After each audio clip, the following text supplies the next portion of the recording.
Düşünürsən ki, yalnız sosial şəbəkələr səni izləyir. Əslində isə əlindəki bax bu adi smartfon səni daimi izləyən sensorla boldu. Bəli, hər birimizin smartfonda elə 7 daim işləyən, daim izləyən sensor var. Odur ki, bunları bilmirdinsə, indi biləcəksən. Çünki Texnobro buradadır, maarifləndirməyə devam. Kanala hələ də abunə olmamısansa, indi abunə olmağın əsl zamanıdır. Texnologiya haqqında hər şey burada danışırıq. Bəli, smartfon sadəcə kamera və zəng demək deyil. Burada 7/24 çalışan 7 sensor var. Onlar nə iş görürlər? Gəlin baxaq. Hər bir smartfonda olan ilk sensor akselerometrdir. Bu sensor vasitəsilə telefon bilir sən ayaq üstəsən və ya oturmusan və ya uzanmısan, yeriyirsən və ya qaçırsan, bəlkə sadəcə olaraq tərpənmədən dayanırsan hardasa. Bütün bunlar haqqında məlumatı telefon əldə edə bilər. Məhz içindəki bu akselerometr vasitəsilə. Yəqin ki, hamınız bilirsiniz ki, smartfonu sadəcə cibinizə qoymaqla, yəni ona heç bir cihazı qoşmağa ehtiyac olmadan siz addımlarınızı ölçə bilərsiniz. Gün ərzində, saat ərzində, həftə ərzində nə qədər yerimisiz, nə qədər addım və nə qədər məsafə getmisiniz və bəlkə də heç getməmisinizsə, neçə saat bir yerə dayanmışsınız, neçə saat uzanmışsınız, dayanmadan gedirdinizsə, hamısını izləmək olur məhz akselerometr vasitəsilə. İkinci sensor bu giroskopdur. Yəqin ki, oyun sevənlər xüsusilə bu haqda məlumata malikdirlər. Amma sadəcə hamınıza xatırladım ki, giroskop vasitəsilə telefon bilir ki, siz bu cihazı hansı ilə əllə olmasa da, amma necə tutduğunuzu bilir. Yəni siz telefonu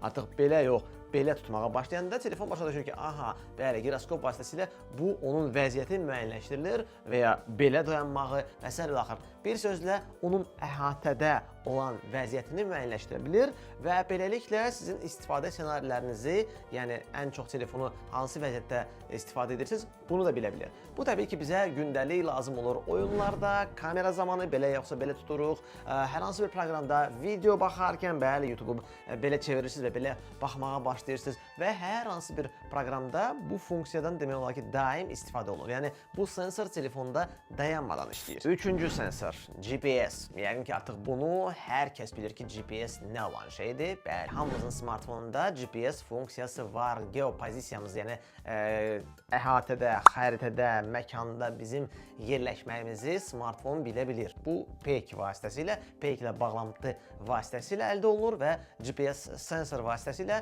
biz xəritələrdə, navigatorlarda, nə bilim ki, məsələn, lokasiyanı, yəni konum deyirik ona, atanda, hər hansı bir marşrutumuzu ölçmək istəyəndə, harasa məsafəni görmək istəyəndə, bir sözlə xəritə ilə yerləşməyimizlə bağlı hər bir halda bax bu GPS sensor bizi izlədiyi üçün biz öz mövqeyimizi bilə bilirik və harasa olan məsafəni bilirik. Və bu təkcə xəritə açıq olanda, navigator açıq olanda işləmir. Bəli, çox vaxtı bir çox digər proqramlar bu icazəni əldə edirlər. İlk dəfə yüklənəndə və ya arada görürsünüz ki, sizdən soruşurlar və siz ona daim olaraq istifadə etməyə icazə verirsinizsə, onda siz hətta o proqramda olmayanda belə, fonda belə proqram və ya hər hansı bir sosial şəbəkə hal-hazırda harada olduğunuzu, bugün hara gedib gəldiyinizi də bilir.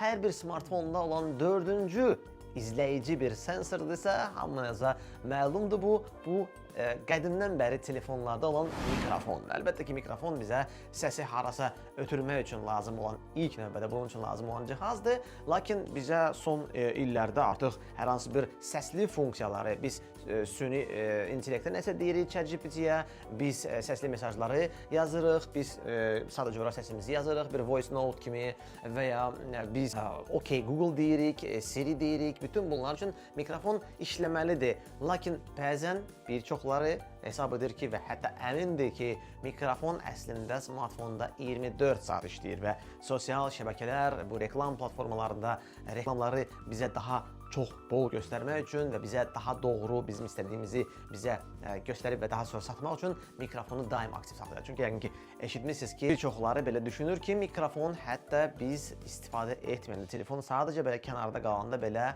işləyir. Nə var, bizim danışığımızı yazsın və daha sonra nə isə müzakirə ediriksə, onu sonra bizə Instagramda, YouTube'da reklam şəklində göstərir. Bilməm, buna inanırsınız yoxsa yox, çünki çox ciddi bu haqda şübhələr və insanlar deyirlər ki, biz hətta heç bir şey axtarmadan belə sadəcə nəyinsə söhbətini eləyəndə telefonun yanında təbii ki, daha sonra onu bizə Instagramda, YouTube'da və digər Google platformalarda bizə reklam kimi göstərir. Ona görə də daim bizi qulaq asırlar. Bax, bu mikrofonun daim 24 saat işləməsinə və kiminsə reklamları məhz burada eşitdiklərinə görə müəyyənləşdiyini siz də belə əminsiniz buna, inanırsınızmı? Yoxsa bunu sadəcə bir əfsanə hesab edirsiniz? Bunu da şərhlərdə yazın.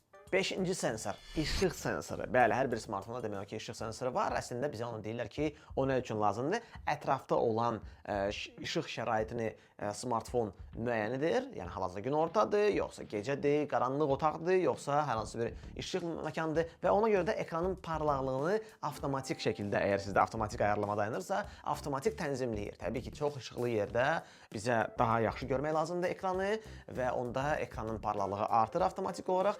Nisbətən qaranlıq məkana düşəndə isə biz daha çox aşağı parlaqlıqla ekrana baxmaq istəyirik. Gözümüzü incitməsin, həm də smartfonun şarjı da daha az getsin, ekrana parlaqlığı verməyə ehtiyac yoxdursa. Amma belə baxanda, prinsipcə bu sensor vasitəsilə də müəyyən bir data yığıla bilər. Prinsipcə, yəni ki, ən azı telefon bilir ki, siz hal-hazırda hansı şəraitdəsiniz.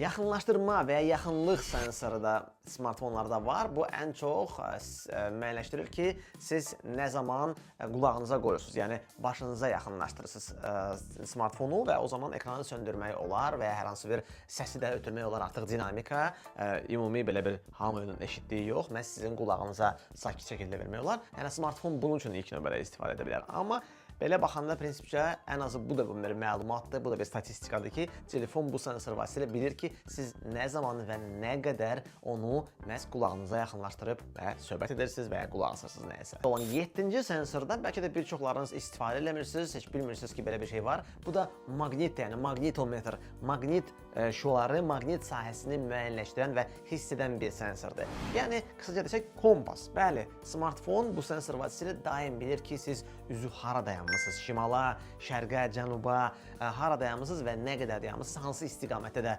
gedirsiniz hal-hazırda, bu məlumatı da müəyyənləşdirə bilir.